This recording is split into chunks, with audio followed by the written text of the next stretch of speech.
Okay, let us prepare ourselves for the lighting of the candle and also the puja, so that we can together do it. Then after the puja, we will commence with our sharing on how we can develop the understanding to proceed with the Bodhisattva Vow, which is very auspicious and very important.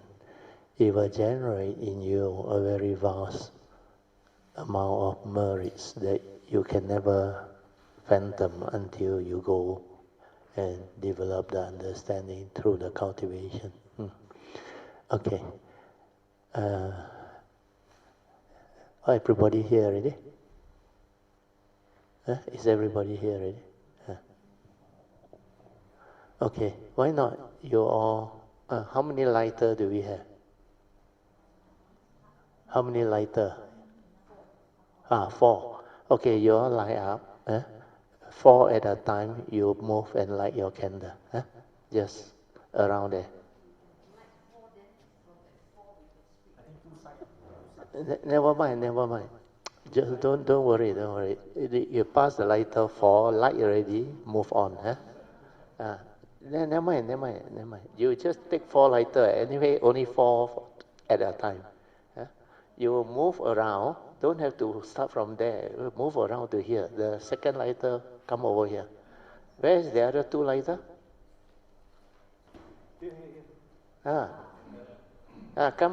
Come over here. Take the lighter here.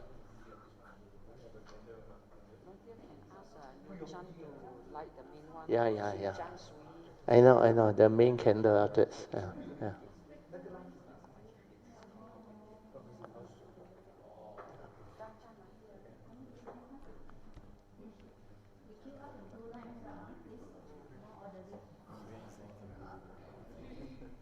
You get the lighter ready, Wai Fan. Two at a time. Chan, you stand over there a bit. No, don't worry. You light already. You go and put your candle there. No, put your candle there. 白水水，你出来，你不用紧了。有些那个just like it.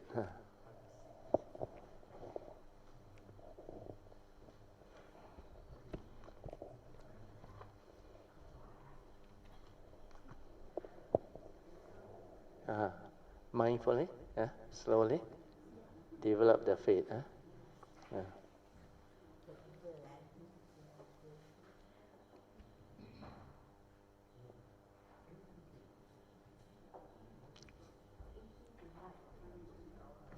No more already.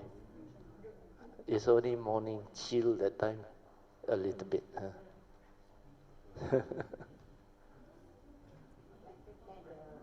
Sometimes they put the incense, then I sure kena.